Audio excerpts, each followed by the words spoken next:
Good evening, everyone. I'm Mayor Sumbul Siddiqui. Welcome to our Cambridge Rise info session. I'm joined today by a handful of individuals who are part of the larger working group on this pilot, including Mihal Rubin from the Cambridge Community Foundation, Miriam Ortiz from Justice Start Corporation, Lauren Woody and Jess Ridge Tobner from Up Together, and Jackie Dabo from the Cambridge Economic Committee. Before we begin, I want to thank everyone who's been involved in getting us to this point tonight. From the organizations in the Cambridge Rise Working Group who've been working on this since the fall, including my colleagues on the City Council, Vice Mayor Alana Mallon, Councilor Mark McGovern, to our generous philanthropic community, including Harvard and MIT for their significant investment in this pilot, to the translators of the Cambridge Outreach team, and to the people here tonight. Thank you. And thank you to CCTV for hosting this info session on Channel 8 and live streaming it on Facebook. I want to thank Denise Gracia and Kate Thurman for making this info session closed captioned and more accessible to all of you here wanting to learn more about Cambridge Rise. Whether you're here on behalf of your family or you're here as a social worker, community organizer, or member wanting to learn more and share this knowledge with families you know, this info session's focus is to clarify the process and answer your questions. We've seen firsthand how families in Cambridge are struggling to make ends meet each month. I've worked with our community organizations on the ground and heard stories of how Cambridge residents are really doing before and during the pandemic. Families need our help. Cambridge is among cities across the country joining Mayors for a Guaranteed Income and standing up their own guaranteed income pilots. Cities understand there's an immediate impact from these pilots and that there's a long-term strategy as well. More than 34 million Americans live below the federal poverty line. Many families don't have funds to cover an emergency. Our local pilots can support people now and show what is possible on the federal level. This is part of what we aim to do with Cambridge Rise. Part of what will happen over the next 18 months of the pilot will include a lot of learning and information gathering. Through Mayors for Guaranteed Income, we've partnered with the Center for Guaranteed Income Research out of the University of Pennsylvania to conduct the research component of this pilot. They're the ones who created the application, who will collect your submissions and randomly select participants. During tonight's discussion, we'll talk more in depth about why we chose to focus on single caregiver families with children under the age of 18, what we hope to learn and achieve long-term, how to prepare for the application, and what the process looks like once applications go live at midnight. The last point I want to share with all of you before we dive into the frequently asked questions is a breaking announcement. Because of the generous donors who contributed financially to this project, we are increasing the number of families in this pilot project from 120 to now 130 families. 10 more families will have the chance to be part of this pilot. The next segment will cover some larger questions that have been raised. We've received hundreds of emails from residents since we have first announced we were launching Cambridge Rise in April. While it is such an exciting time, we know that there are many questions about the application, the selection process, and how this recurring income might affect your benefits if you're chosen in this lottery. We plan on answering all these questions and more. If we don't answer your questions in this next segment of the information session, you can use the Q&A function below or the chat box, and we will address your questions live. This info session is being recorded and is closed captioned. It is being shared on Facebook Live, on CCTV Channel 8, and will be posted on the Cambridge Rise website in 8 languages. The website link has also been provided in the chat. The questions we go over tonight will also be available on the website in case you miss an answer or want more clarity. Additionally, we'll be providing the contact information for individuals who can assist you with any questions you have in the following languages: Amharic, Bangla, Haitian Creole, Portuguese, and Spanish. While we cannot help you fill out the application, our team can help answer basic questions. So I want to start by providing some answers to those frequently asked questions, some of which I will ask our panelists to answer. The application will become live at 12 midnight tonight in about 7 hours, barring any technical difficulties. If there are any difficulties, we will communicate and let you know. But barring any of those technical difficulties, we'll go live at midnight. With that said, there's no need to stay up until midnight to do the application because people are not selected in the order they apply. So it's a random lottery out of the Center for Guaranteed Income Research. So the application will be open from tomorrow, midnight, June 25th through next Friday, July 2nd. The application will close at 11:59 p.m. on Friday, July 2nd. The application is available in 8 languages: Amharic, Arabic, Bangla, Chinese, English, Haitian Creole, Portuguese, and Spanish. The application will take about 1 to 2 hours to complete. You cannot save and return to it. It has to be completed in one sitting and then submitted.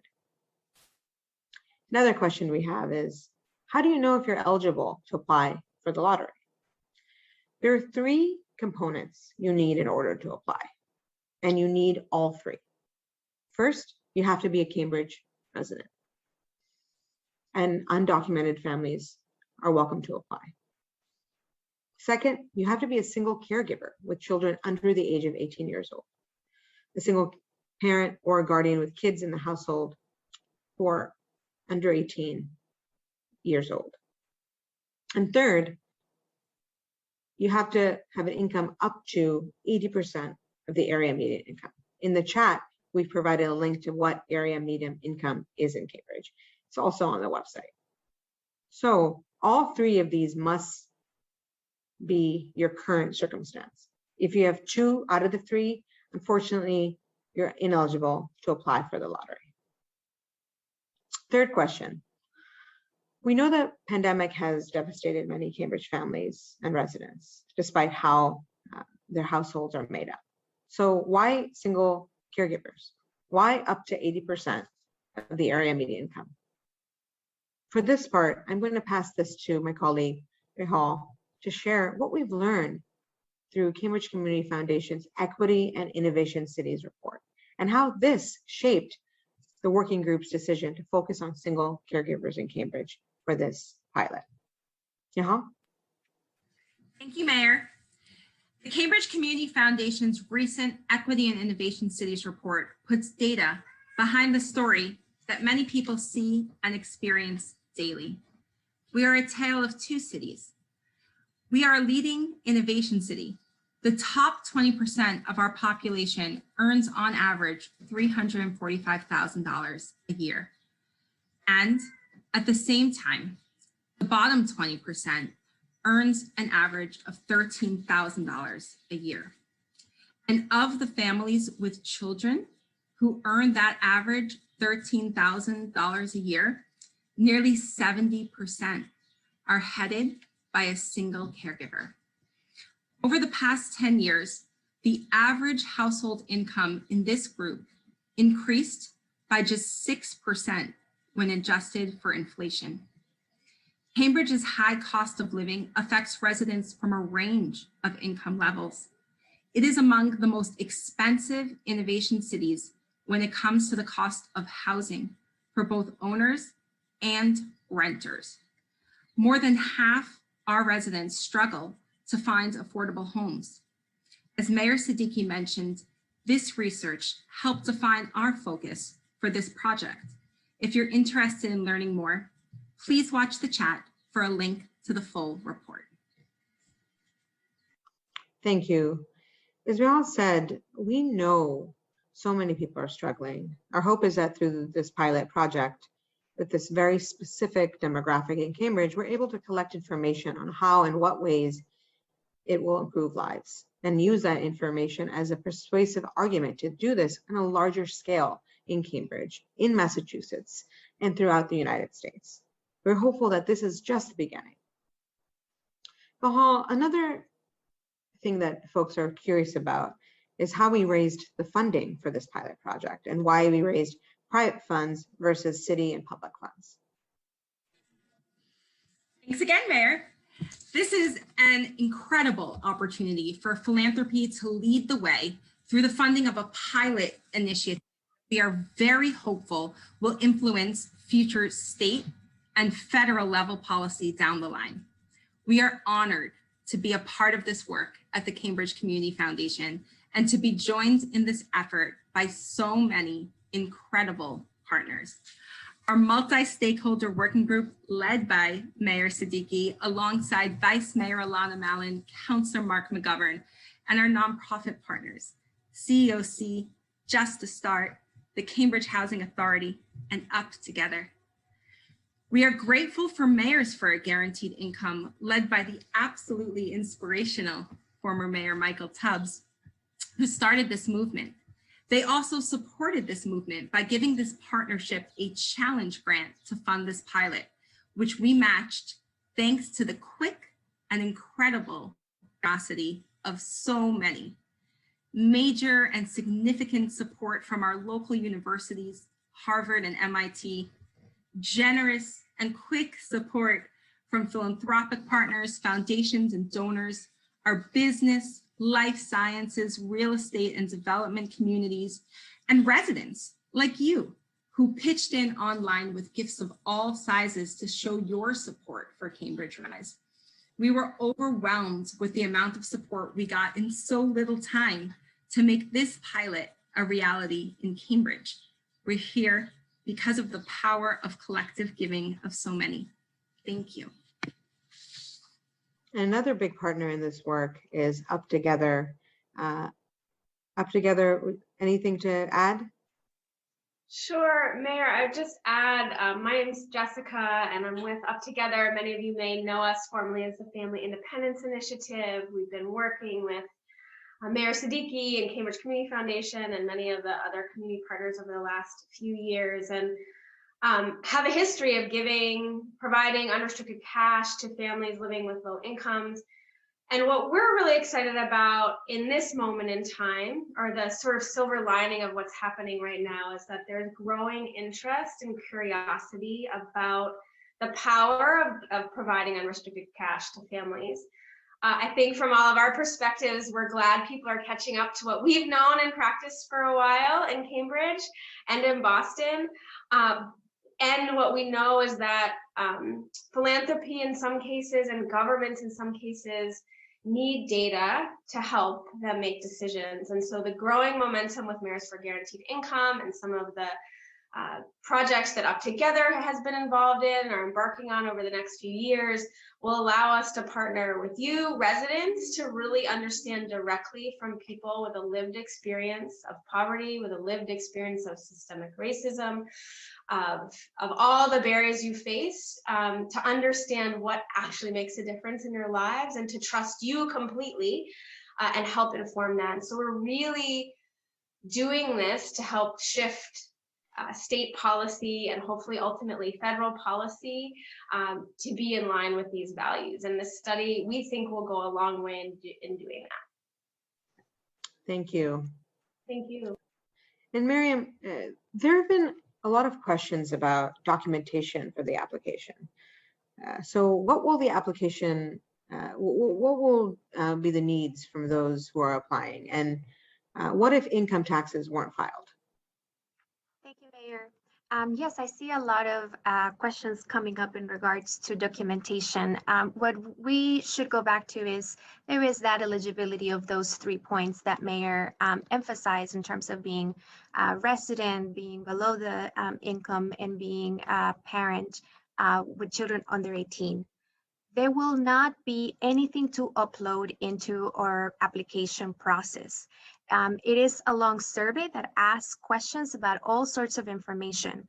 And overall, I'll tell you that there are questions there about demographic information, health and emotional health, financial information, but none of it requires you to upload either transcripts or taxes or really anything else. It's a self-declaration.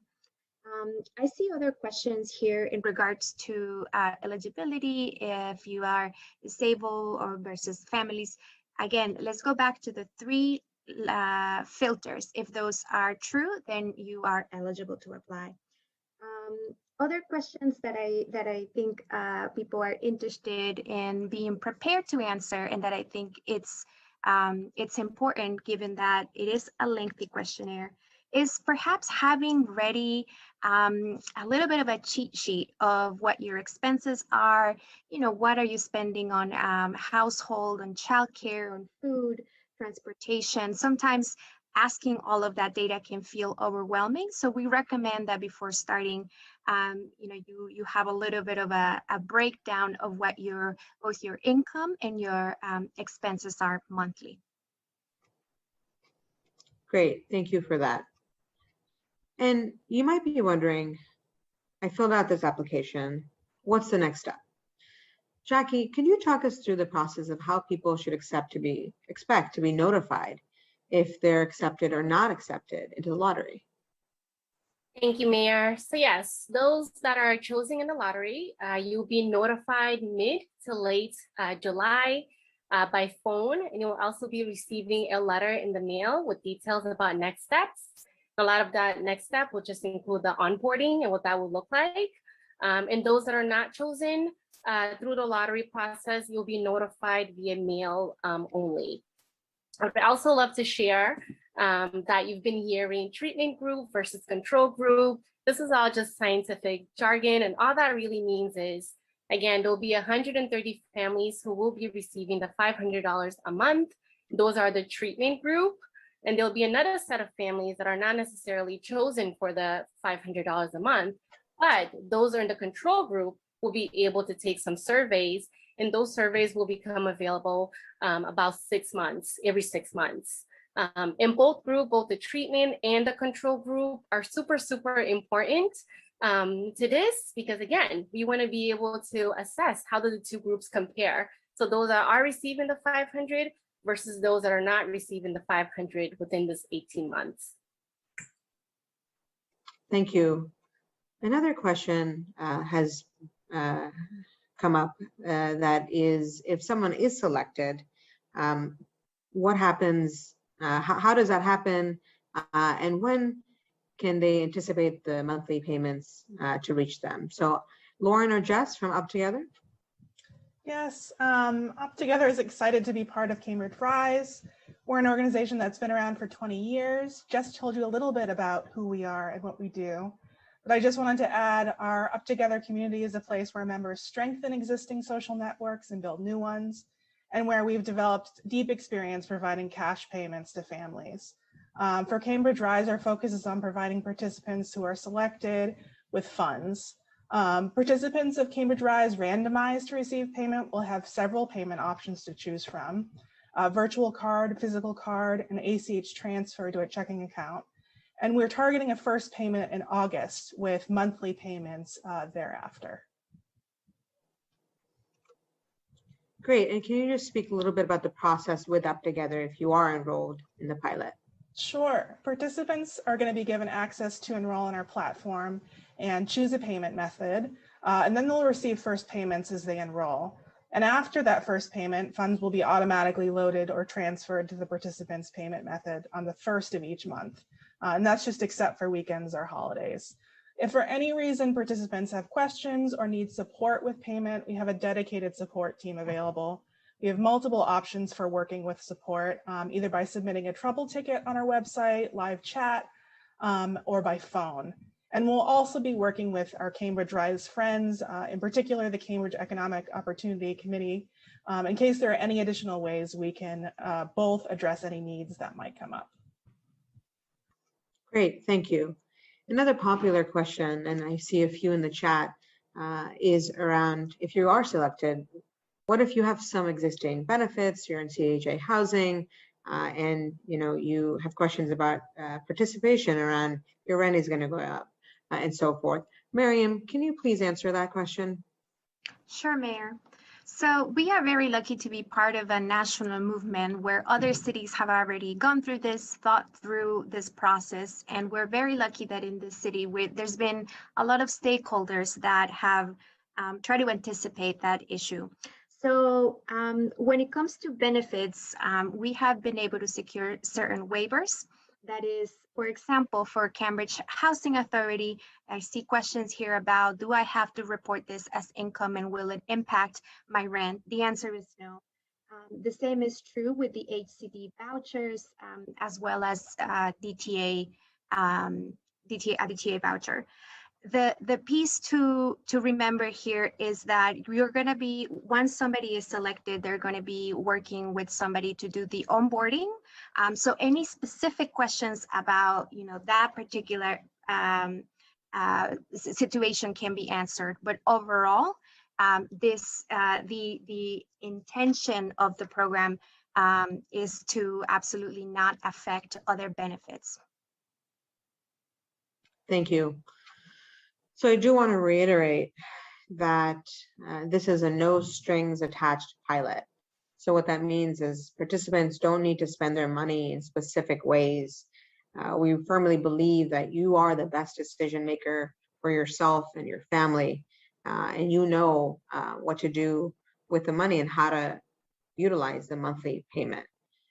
Participants will need to fill out a survey every 6 months to track any changes in their answers over time.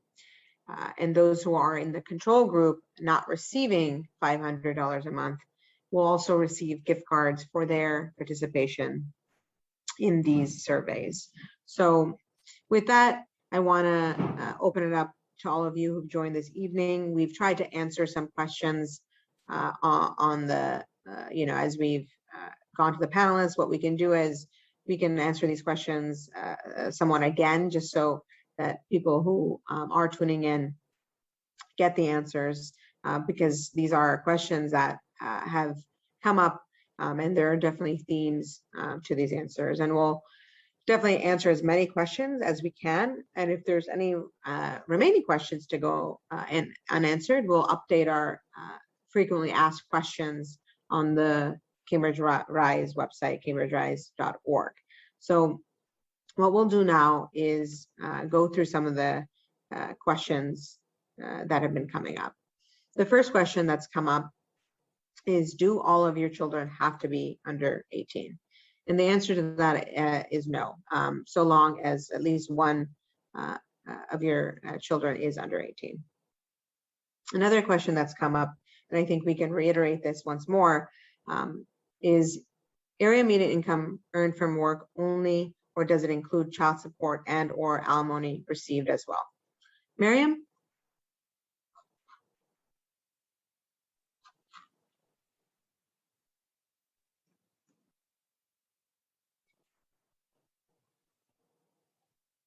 No, I don't think we can hear you.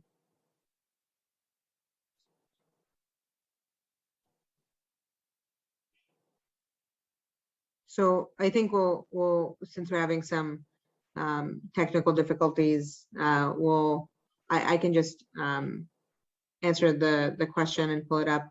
Is AMI income earned from work only, or does it include child support and or alimony received?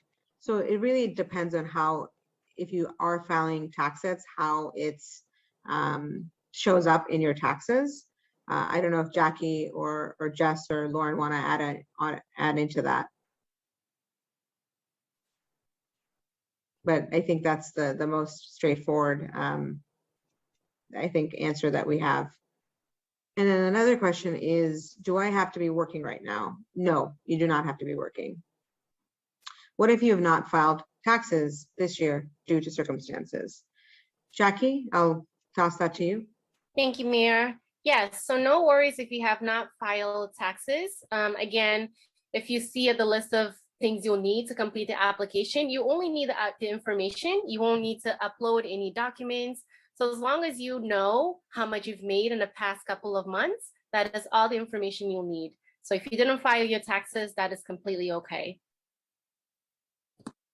And if you're on a in Cambridge housing, and if you win this lottery, will you have to pay more rent? The answer is no. Cambridge Housing Authority is a partner with us, and so that's one of the things that we've done to mitigate benefits. And so that is something that we really wanted to make sure would not happen. Does it matter how many children you have? No. Jackie, you can elaborate on that if you'd like. Yeah, again, just as long as you're not above the 80% AMI, which is again on the link, so you could see where you fall with your family. But again, it does not matter how many children you have, as long as you don't go over that income. And, there's been a question around, being a single parent, leaving out two caregivers, and particularly immigrant families. Why are we not giving parents the same choice? So, I think this is a question that's come up, and it's a question that we did grapple with. And I think, as Michal mentioned, and others have mentioned, we really wanted to think about a group that, based on data, we felt that really could benefit the most from something like a guaranteed income. Many cities across the country are focusing on really different groups. There's some pilots that are only focusing on artists. They're focusing on young people. They're focusing on those who just are reentering after being incarcerated. So the list goes on. It's very city specific. Some have only focused on fathers. And so, with that, I totally see where you're coming from. And, I want to just reiterate that, we were trying to set some policy that hopefully really one day, in not too long of a time, will then set the stage for giving a guaranteed income to even more people. So that's the best way that I put it. But I think, we hear you, and, I think we had to make that decision and choice based on the data. Another question that's come up, there's only 1 week to fill out the application. Is there anyone that can assist you with the application or let you know if you've completed it correctly? I'll let Jackie take this. Yes, thank you. So as the program director for Cambridge Rise, I am happy to answer any questions if someone wants to reach out via email. However, due to the research integrity, the staff cannot assist with completing the application. However, you all are super resourceful. So if you have friends, family members, your networks, think about folks who are in your circle that can support you if you were to need help with filling out the application. But I'm happy to answer any questions over email if those come up. Thank you, Jackie. Another question, and we can just keep reiterating this point and also talk about our other partners in addition to Cambridge Housing Authority. The question is, will we have to report these payments to housing? Miriam, do you want to say a little bit more about Justice Start, HRI? Sure. So we have, as I mentioned, we have the partners that are part of this have been part of it all along and understand all of the process. So it does not affect, I know that every year there is a need to talk about the income of the household. It doesn't. And, we're talking about the folks at Justice Start, the Cambridge Housing Authority is also part of this collective and has been doing outreach. So that is, again, I want to speak broadly and give the assurance that this is not a challenge. I know that every family situation is different. And so I cannot do a super blanket statement, but overall, it should not and it will not affect the vouchers. Thank you. Another question we have is, can an application be emailed? And the answer is no. Jackie, do you want to say more? Yeah, that's it. It has to be done online through the link that was shared or on the Cambridge Rise website once it becomes available. And another question is, do we apply in person or online, and what documentation is needed, and what is the deadline date to supply all documentation? So on cambridgerise.org, the application will be available. And as far as documentation, Miriam, I think you can reiterate the point that around documentation. Miriam? Yes. It's again, it's a lengthy survey, and all of the information comes from your knowledge of, home finances, demographic information. There may be questions that are a little bit open-ended about experience with COVID. I can understand how there's a little bit of anxiety about filling it out correctly. But as we developed this with the researchers, they really assured us that they have tested it in many different cities, and that the language is accessible. There will not be terms that are too complicated. Really, when you are ready to apply, I just recommend that you take the time to have a space that is quiet and clean, that you have your cheat sheet about, again, your expenses and income, but all of the information, it really comes from the person that is sitting in front of the computer. So I know, again, there's technical pieces, but I want to reassure you that we have asked about this specifically in the sort of readability of the survey is pretty easy to just connect, and you have to dedicate the time. And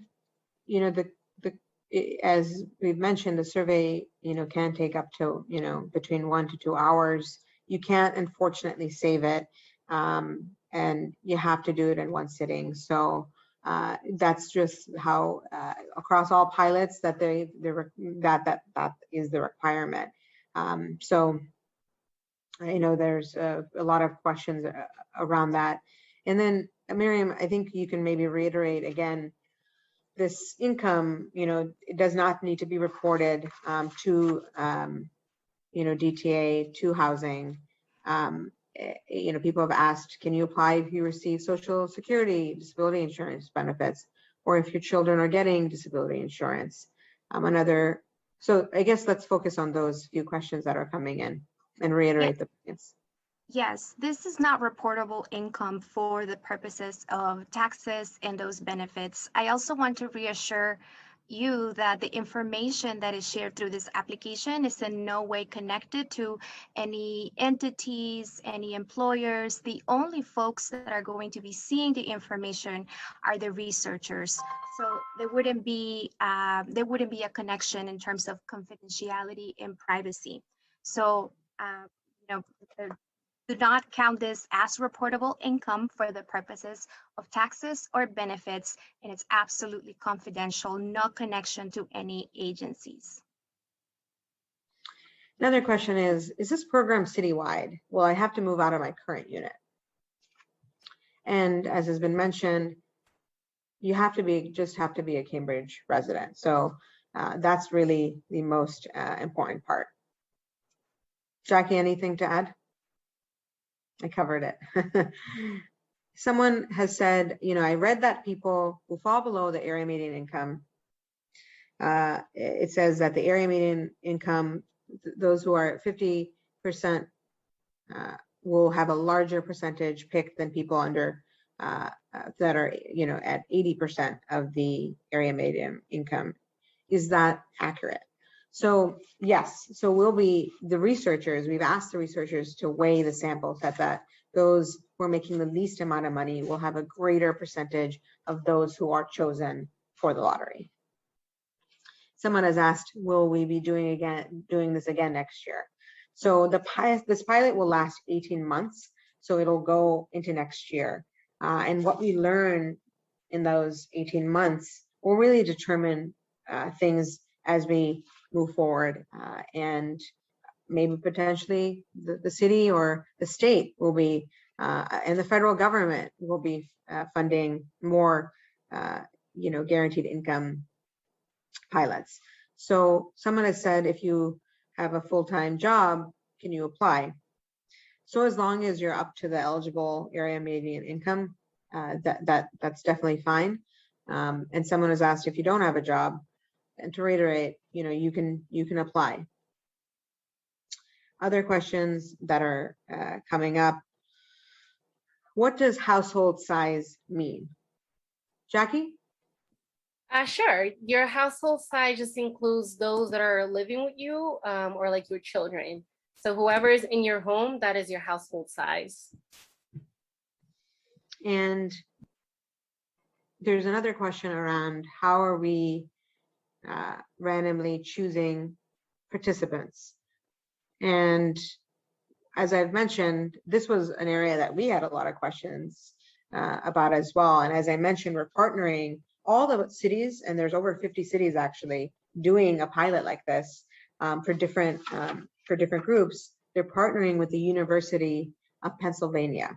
And University of Pennsylvania has something called a Center for Guaranteed Income that was really created for these pilots. And so they are the ones who are randomly choosing participants. So really anyone you see here, we have nothing to do with how applicants are chosen. Really, it's through that application, it goes directly to them. We don't see anything. And then they do the choosing. So it's a little, I think the research component, it's new for a lot of us, but it's one of those things where it is something that all of the cities participating in these Merit for Guaranteed Income pilots will be doing. Another question that has come up is, yeah, it's Jessica. I thought maybe I'd add something that just came to my mind, if you don't mind. My sense is from some of the questions is that many of you have probably experienced what Up Together often refers to as a deficit-based system, where you have to jump through many hoops to prove your neediness in order to have funds. That is not the intention with this pilot. So while we do have some eligibility requirements because we want to focus the dollars based on the data that Cambridge Community Foundation gathered, the intention is not to make you jump through hoops. So trust who is in your home and what you have there and make the application. The researchers aren't going to be, I don't believe their intent is to fund people based on the values that we're working with to get it to people who are living within this income, who are single caretakers. So I hope that eases what is a very real burden many of you have had to carry applying for benefits, and that's not the intention or the way that we will be approaching these applications. So I hope that helps a little bit. Yes, thank you for that message. Absolutely. Let's see, other questions that are coming up around area median income. Anyone want to take that? I'm doing a lot of talking, so I'll go to Miriam for that.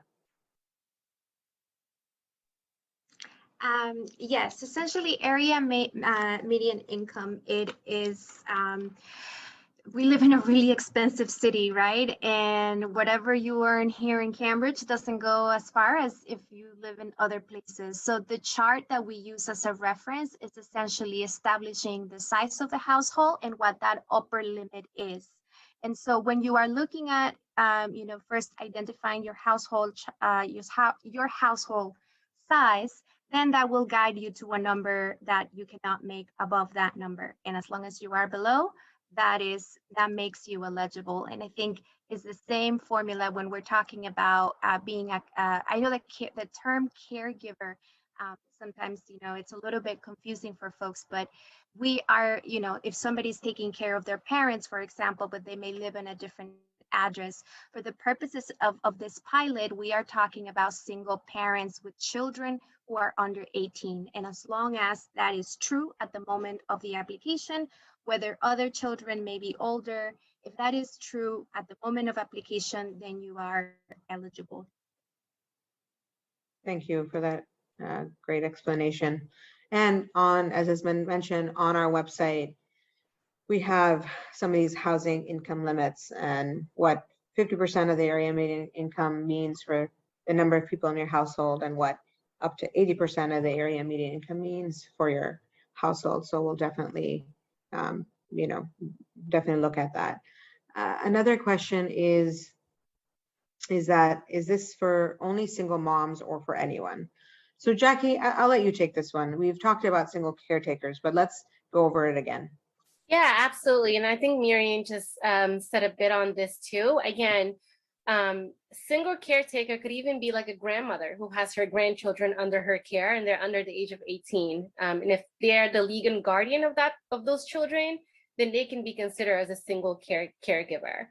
So again, it's not only for single mothers, as long as you have a child under the age of 18 that is under your care, then you can qualify, you're eligible to apply for this. Thank you, Jackie.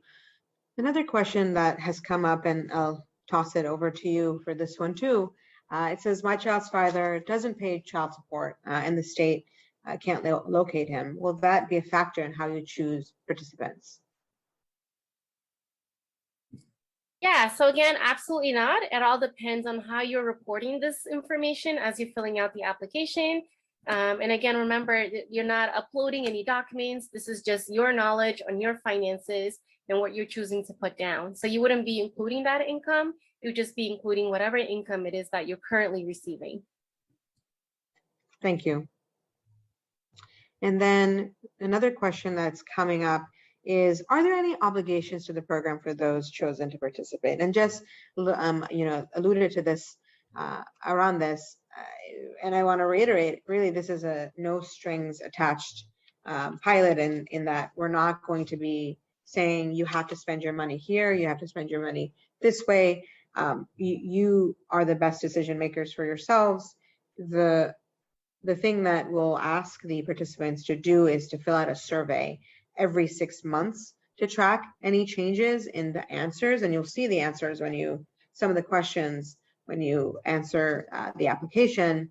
These will, you'll be asked to answer these within the 6 month time frame. And those in the control group who are not receiving the $500 a month to do those surveys, we'll ask them to also, they'll receive a gift card for their participation in the survey. So those are really the only obligations as I see, but really no obligation, as I mentioned before, and I'll just keep saying it. We're not going to tell you this is what you do for your money, and we're not going to be asking. So I wanted to say that again. Other questions that we're getting, and really there's a theme here, a lot of questions about whether someone can work or needs to be unemployed for this. If you have a job, great, and you qualify. If you don't have a job and you meet the criteria, really, fill out the application. So this is not to weed out, you don't have to be an either or category. So with that, I'll just reiterate the three, things that we're really looking for you to apply are really threefold, and it's to be a Cambridge resident. And I've mentioned you don't have to, if you're undocumented, that's completely fine. The second thing is you have to be a single caregiver with children under the age of 18 years old. And then third, you have to make up to 80% of the area median income. And that information is in the chat and is, on the website. So all three have to be met, and you have to qualify for all three to fill out the application. Another question is, if I don't know and answer the questions on the applications, what happens? So Jackie and Miriam, you can kind of go into a little about this, what you'd suggest. Sure. My suggestion is to try your best. Some of the question will have to do with, again, amounts for what your income or expenses may be. Others are about your personal opinions. How do you think that people will spend the money? What do you think about, there may be questions about your involvement in your child's school. And I think that for the most part, all of them are pretty simple. If you get stuck, I would just say try your best. We want to get the surveys with all of the questions answered, but there aren't questions that are so difficult that you just wouldn't know the answer. Thank you. Another question that's coming up in the chat is, what if I have a 17-year-old who will turn 18 within the next 18 months? So as long as the time of the application, your children are under 18 years old, you're eligible to apply. Another question is, how will the $500 be given? Up together, Lauren, Jess? Yeah, so there are multiple payment options. There is physical card, there's a virtual card, it can be transferred to your bank account as well. Great. And then another question, and this may happen, but hopefully it doesn't. What if there's a problem during the months? Who do participants reach out for technical support? And that could be, if we have issues, with the application and then throughout. Jackie? Yes, folks can absolutely reach out to me. We'll go ahead and share my email down on chat if you want to go ahead and take that down. And Up Together for payment, any questions or challenges, we have a dedicated support team and they can be contacted through live chat or a support ticket, and there's also a phone line. Great. Other questions that are coming up. Can you still apply if you make less than 80%? Yes, it's up to. So if you're at 50% of the area median income, 60% of the area median income, you're welcome to apply. So I think I'm a bunch of us are in this, I'm trying to look at all the questions that are coming up, and if I've missed anything, and if folks want to cover it, feel free to apply. I think we've been asked, do you know how many people are going to apply? That's a great question. We do not know. We can talk a little bit about our outreach strategy that we've participated in with a lot of our key partners. Miriam, I'll toss it to you. Sure. Thank you, Mayor. It's a really good question that, yes, we don't have an answer to. The reason why we have an application period that is 1 week is because we want to be mindful of, we're talking about a certain number of slots that are eligible, and it would be terrible to have so many applications that you have to let people down. The outreach strategy that we took has been multi-layered. There's been everything from creating postcards that go to people's homes in different ways. They're in businesses, in housing complexes, community organizations, blasts.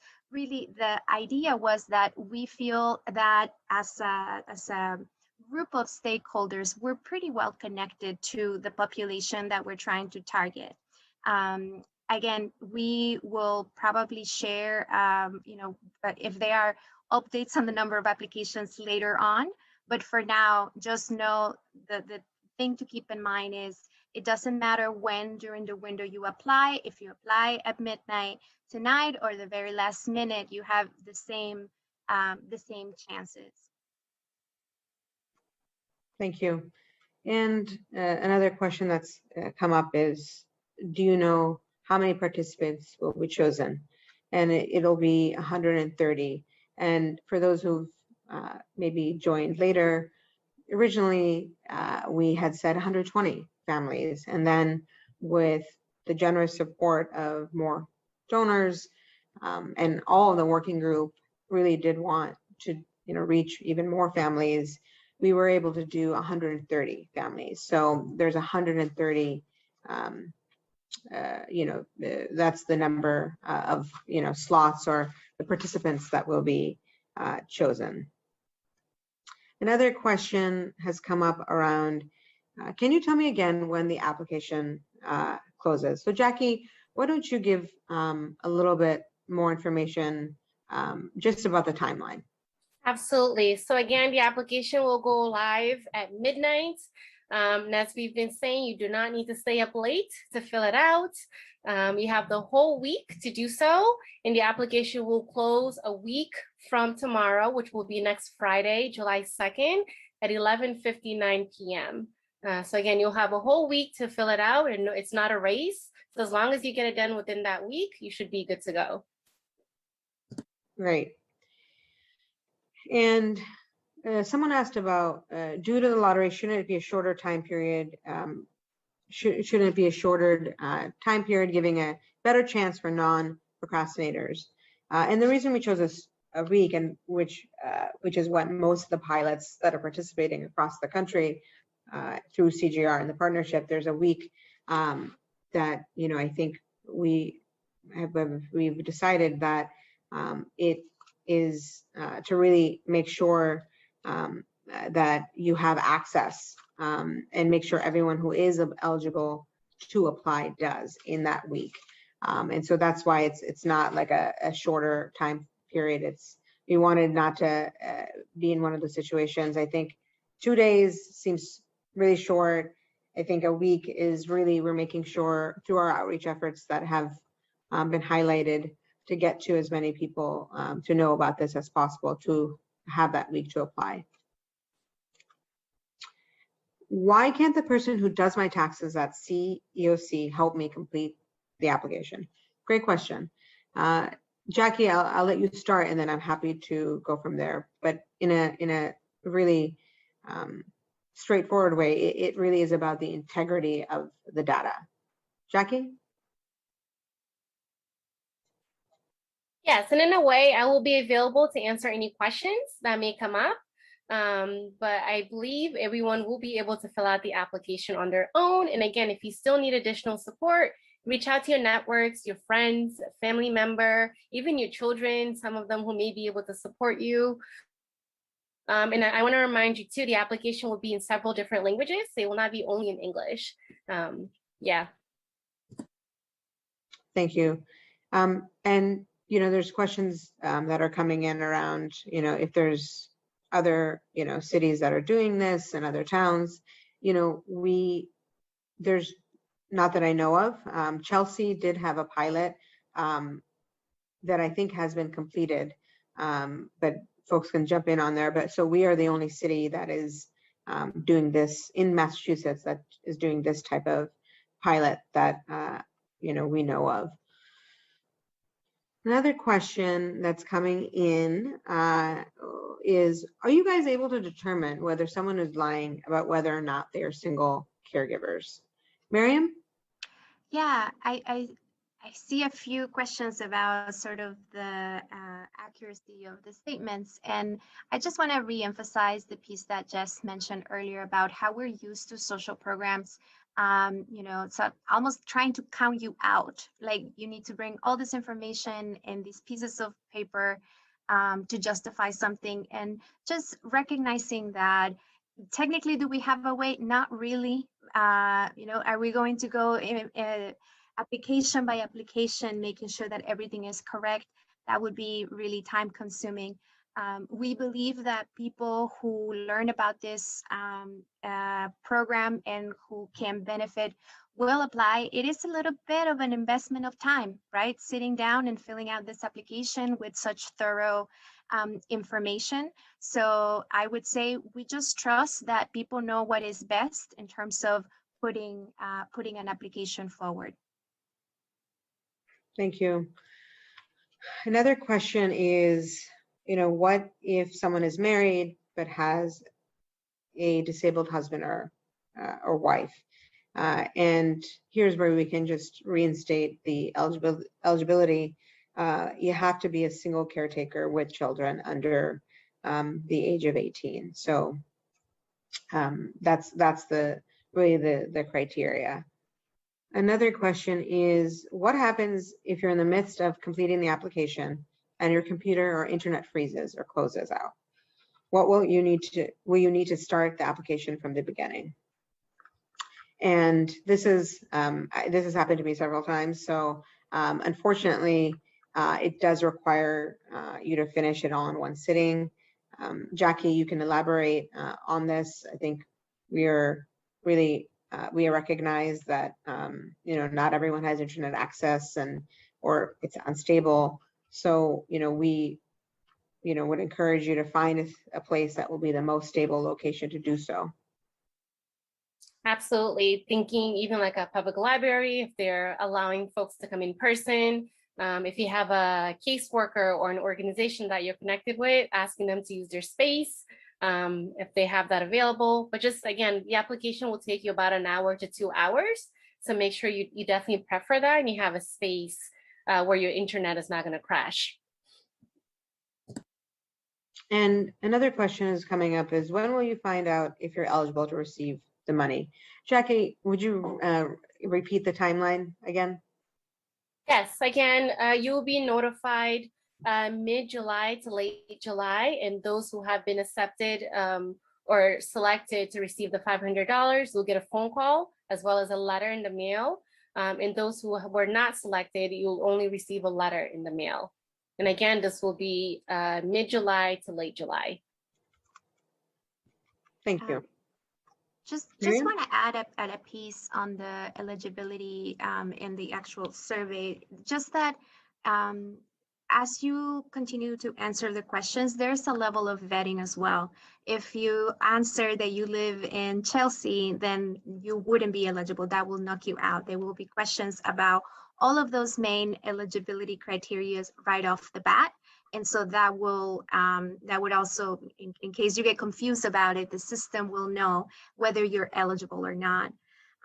The other piece that I wanted to share a little bit of clarity around in terms of the income, the questionnaire does ask what is the monthly income that is coming into your household, whether that is jobs, gift cards, loans, disability, retirement, cash benefits.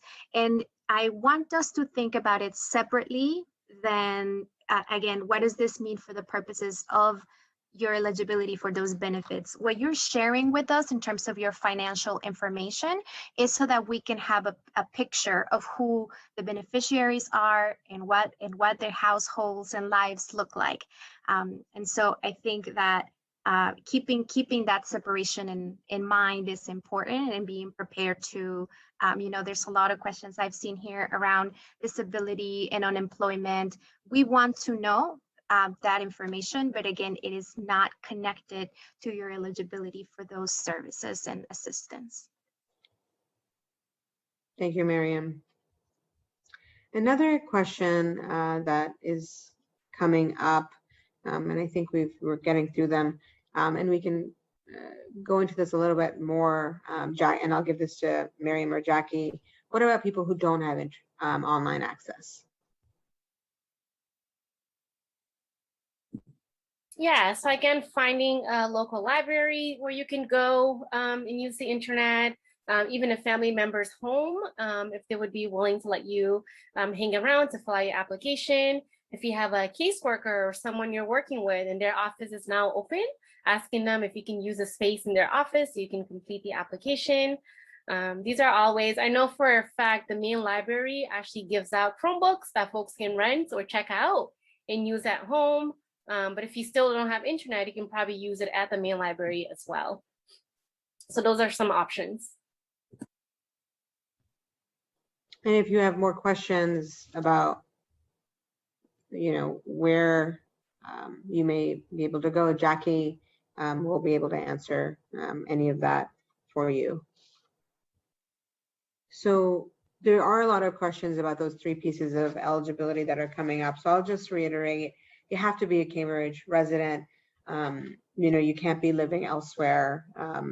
We really, you need to be physically in Cambridge. Undocumented families count. I know that's been a concern. You're welcome to apply. You have to be a single caregiver with children under the age of 18 years old. So that's something that we keep saying. Third one is you have to make up to the 80% area median income. You can make 50, you can make 60, you can make 30. It's up to. But if it's 90% or if it's 85%, you would no longer be eligible. So all three of these criteria have to be your current, current circumstance.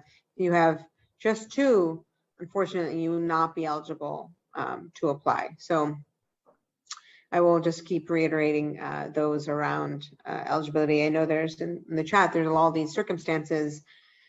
Unfortunately, it is these criteria that have been developed. So another question is, what if you own affordable housing and live in affordable housing as a single mom with children under 18 years old? Miriam, you can elaborate on this, but it goes into just, again, the AMI. Yes, yeah, just to reiterate that process, it really starts with, regardless of if you own property, if you are in housing, your employment status, whether you're receiving, any kinds of benefits, really, the best place to start is thinking about what is the size of my household. And let's say that is 2 adults and, 3 children. Again, you go to the chart and see if you make below the number that is assigned at 80%, that makes you eligible. And then you move to the next layer, right? It is those 3 things. Household size, is my income below this specific limit? And then seeing at the moment of application, am I a single caretaker of a child under 18? And obviously the Cambridge piece. So I think that there's a lot of questions that sort of tackle on the, what if my specific situation is this way? Go back to the filter and those 3 categories. Thank you. Some other questions are coming up around privacy. If I'm chosen to be a participant, will my identity remain private? We certainly, want to say that there is a big commitment to privacy, and Up Together, CGR, the Center for Guaranteed Income, and Jackie will know who people are to coordinate the surveys. So, I won't know, but if you're chosen, Jackie and others will be able to, we'll have that information. But if there are specific questions around privacy and so forth, we're welcome, you're welcome to reach out to Jackie about that. Other questions that are coming up, great questions. Is this opportunity truly worth the time within a week window without actually confirming at least the 3 eligibility requirements? What about people who are not answering truthfully to gain the opportunity, and so forth? So, I think the research team at Penn, and they've been running these pilots across the country. So we're not the first city to be going through this. They have said that the research team is able to vet the survey to ensure people are being truthful, and that we're getting, really a majority of those who are participating in good faith. So they've been doing this for, many months now across the country, and these concerns around eligibility are coming up in each pilot. And the Center for Guaranteed Income has assured us that, they are able, to make sure, that, as I've said, that those participating are participating in good faith. Once participants have been chosen, can you share the final number of applicants? We are looking forward to seeing how many people apply, as well as, as part of the learning tool. I think we were still figuring out how we'll message that piece of how many have applied, but we're open. I think we want to share as much information as possible. Another question is, can you use cell phones to complete the application? Jackie? Yes. So you can use any device as long as you're able to access the internet and access the Cambridge Rise website where the application will be. I would not recommend using cell phones only because let's say a call is coming in and you accidentally like close out of it, right? There's no promise that wherever you were would be safe. You might have to start all over again. So I wouldn't recommend that. So I recommend having a laptop or a tablet, just because with cell phones, you can lose information really quickly. But if that's the only thing you have at the moment and you think you can make it work, you can absolutely apply using your cell phone. And I'll just add that if you're chosen to receive payment, cell phone is a great option. Thank you. Another question is, who is responsible for bringing this pilot program from Penn to Cambridge? So the Penn is our research partner, and as mayor, I joined something called the Mayors for Guaranteed Income, and this happened really last October, where started having conversations with them, and then working together with really this working group who I'd mentioned to really start the process of let's sign in to the Mayors for Guaranteed Income. Let's become a partner with UPenn. Let's figure out a working group. And as the people here, it's Cambridge Housing Authority, it's Up Together, it's Just a Start, the COC, Cambridge Community Foundation. There's so many people a part of this, and this group has met sometimes weekly, no, definitely weekly, sometimes bi-weekly, and sometimes every day to talk about and get to this point of really developing the pilot and so forth. So it's been a really long process to get to this point, but also a short process because so much has happened in a limited time. Another question is, if I become ill and I pass away, does my child still receive the money? Well, this is a great question. I'm actually not sure. And so we can follow up if you want to leave your email in the Q&A, we'll answer that and we'll get it up on the FAQ as well. So certainly if there, we'll look at any questions that are coming in, and if we don't have answers, we will definitely follow up with you and post everything on the website. Another question is, you're asking for personal and household income after taxes. What if it's zero? I've been staying at the house taking care of the kids because they were remote during the period of time from February to May. And Miriam, you can reiterate here the area median income. Yeah, so I know some folks are asking about the numbers. When you click on our website and go to the eligibility page, it brings you right to that big chart, right?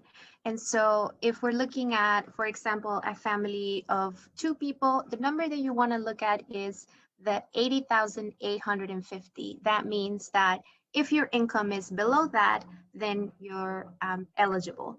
So in this particular question that is asking about, give me one quick second. The specifics is about the child living.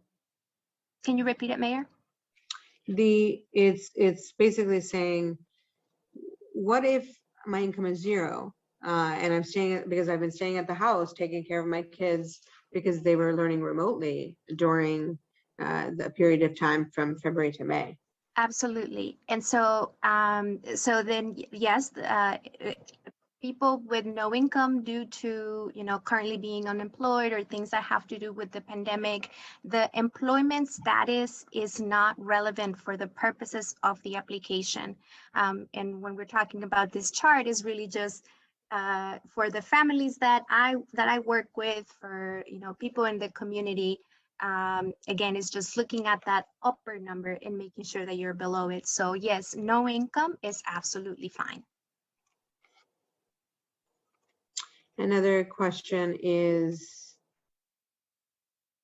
what if I get married? What if I get married during the course of the pilot? Will my benefits stop? Miriam? I would put this in I'm not sure.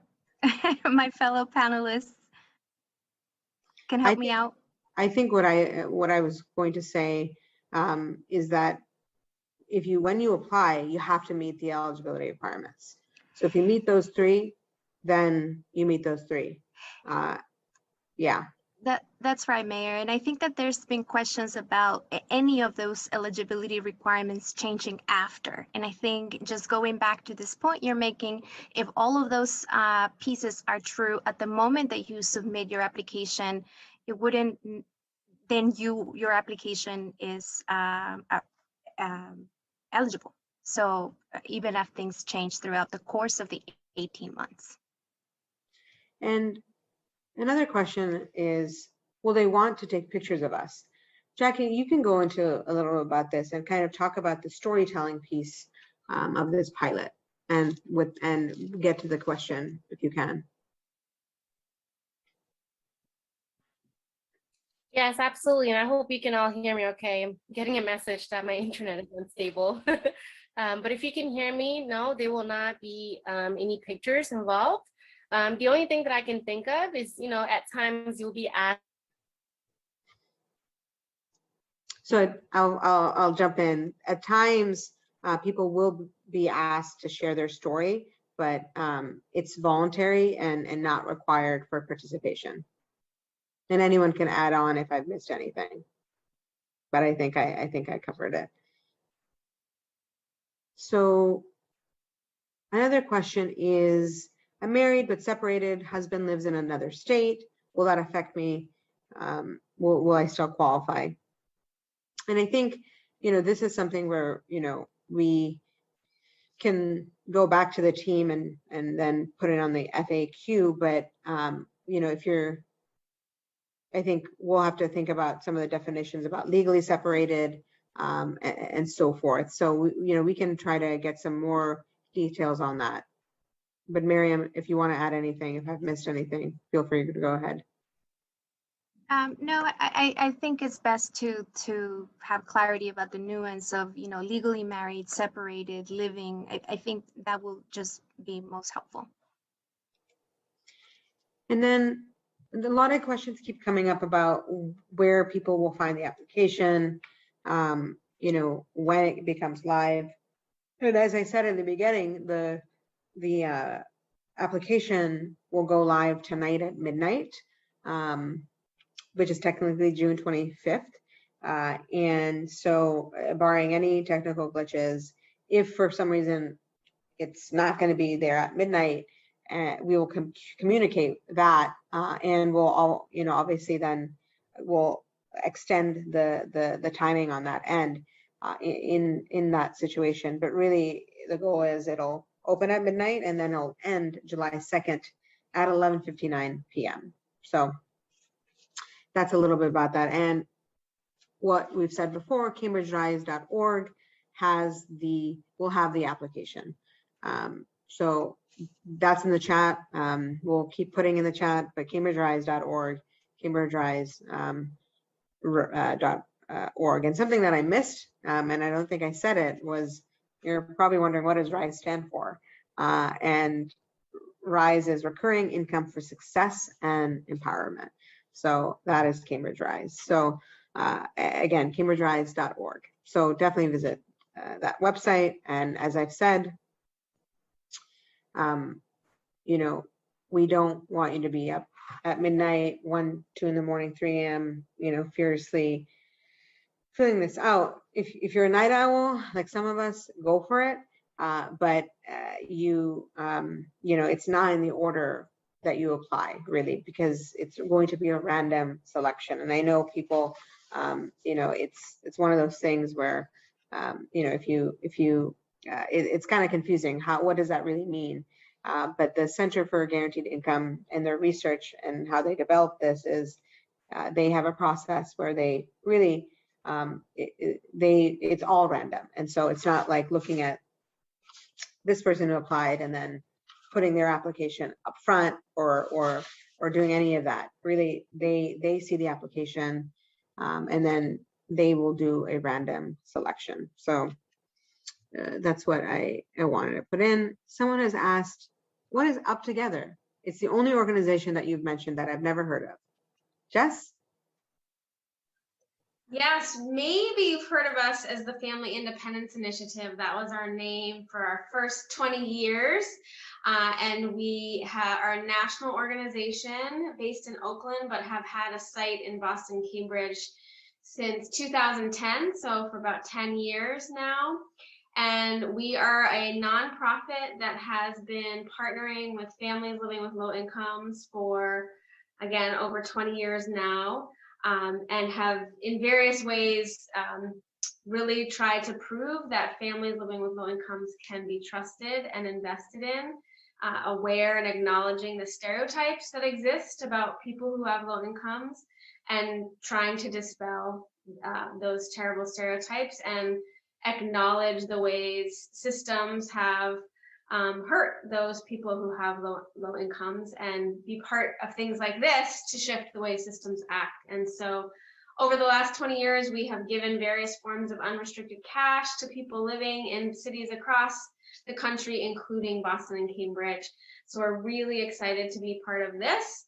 And we've partnered with Cambridge Community Foundation. They helped us get in to expand our enrollment in Cambridge, I believe in 2016 was the year we started, and we've been working with Mayor Siddiqui as well. So hopefully that gives you a little bit more about who we are and gives you a sense. You can check us out at uptogether.org to learn more.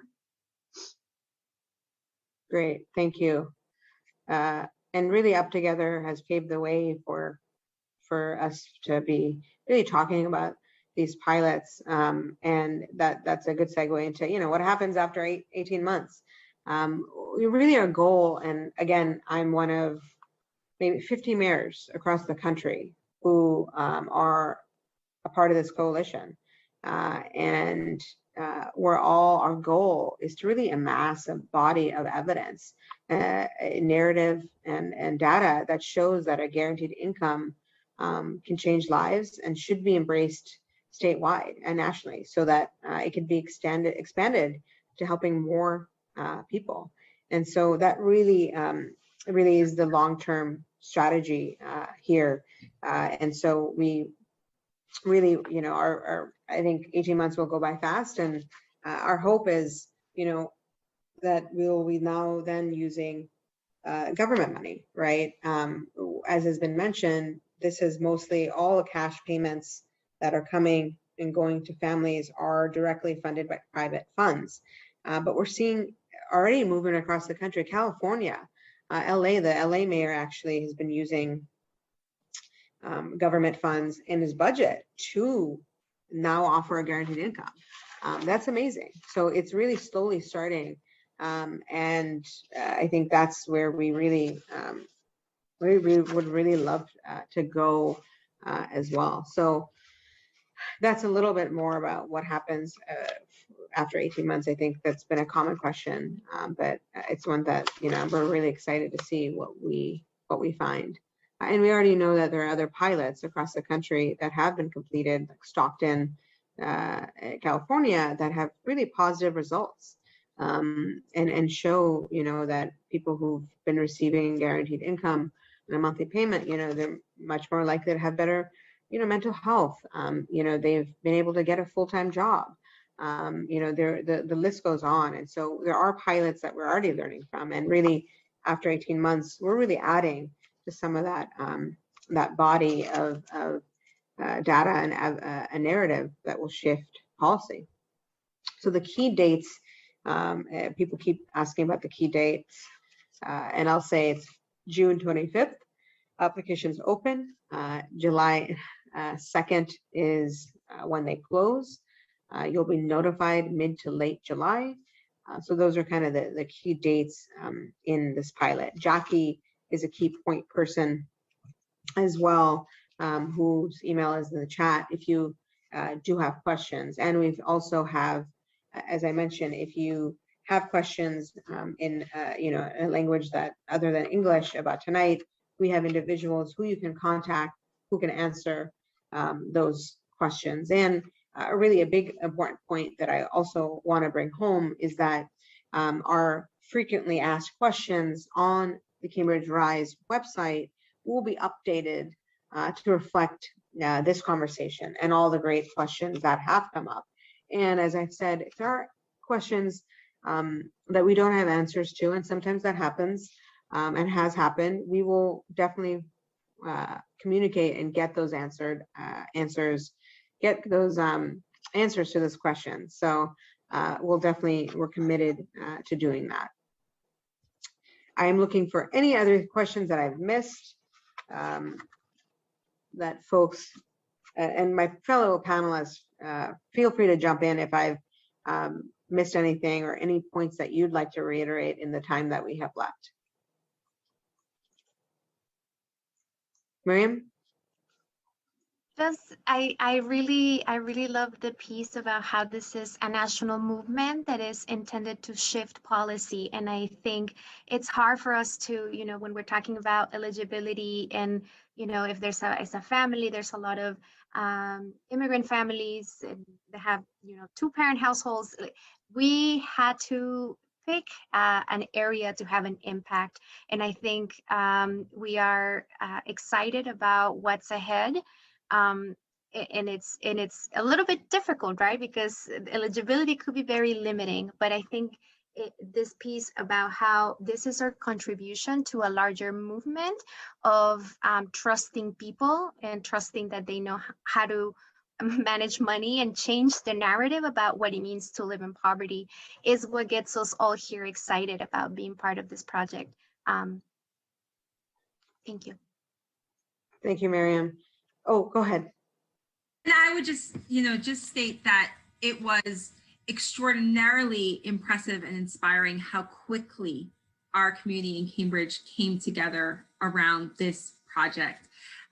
It happened quickly, it happened generously, it happened with a heartfelt, yes, let's do this, let's participate, let's be a part of this national movement that is going to show government what is possible when you trust people with a little extra cash each month, when you raise that income floor. And so we are very excited to have been to reach this point. We've reached this point thanks to collaboration, and we're really committed to this idea in the long run. So we really do hope that this pilot is just the beginning. Jess, did you want to add anything? I saw you unmuted. I did. It was an accident, but I will just say that we're really excited about this. And as you mentioned, Mayor, a number of times, there are a lot of efforts happening around the country. 50 cities do Mayors for Guaranteed Income. Up Together is involved in many other cities and unrelated projects.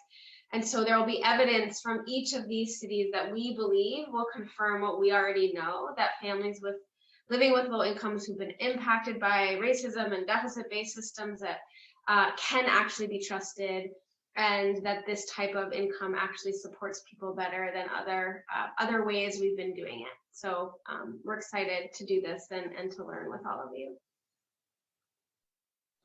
And so Jackie Devo's information is in the chat. There was a question around, again, if your husband is elsewhere, your wife is elsewhere, you're still qualified? And I'll go back to the definition of single caretaker.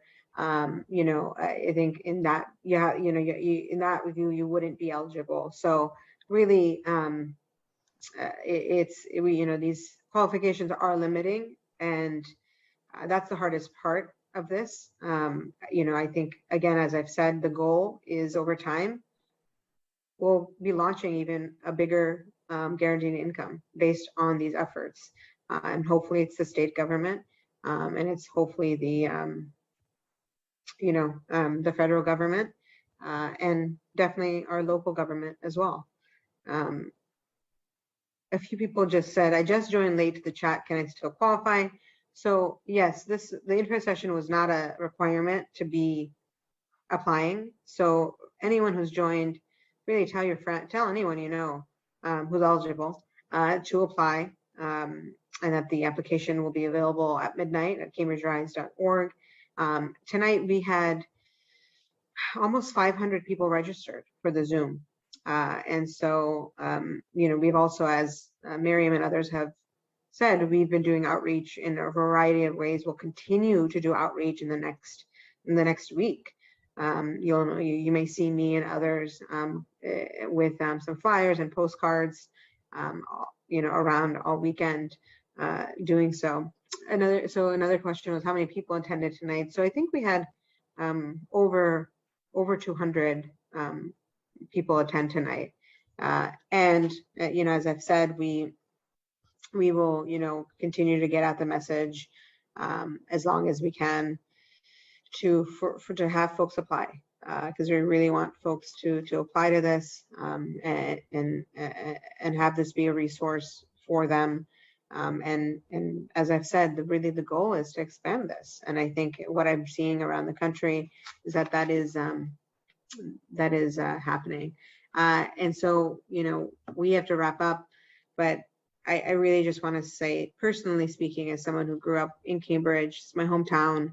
I grew up in public housing, and for me, this type of pilot, even now as I am the mayor, I've been doing work, whether it was through the Mayor's Disaster Relief Fund, whether it was working with Community Foundation and their fund. We know our families really are in need, and we really are, we feel really fortunate to be part of something like this. And it was really team oriented. There was, a lot of people involved, many who are before you today who've spoken. And, we will certainly, be really transparent with all the information. And we want you to ask us questions. There have been great questions asked tonight, and we will be in touch. And there's a question around, is there going to be a strategic plan to follow up with potential unselected families to share community resources with them, to ensure that families are connected with other community programs within the Cambridge community? And certainly that's something that we're talking about, and that's really important to us. So definitely this is, again, it's a pilot, and we hopefully will be developing this longer term. And we really thank you for your participation, and we will be in touch as soon as we can. So thank you so much for joining. I've talked a lot. You can hear it in my voice. Apologize, sorry about all the yawns, but we really are excited to be doing this, and really look forward to what's next. So cambridgerise.org, the application will be available, and Jackie's email is in the chat. We'll make everything available on the website, and we can go from there. Thank you, and take care, and have a great night.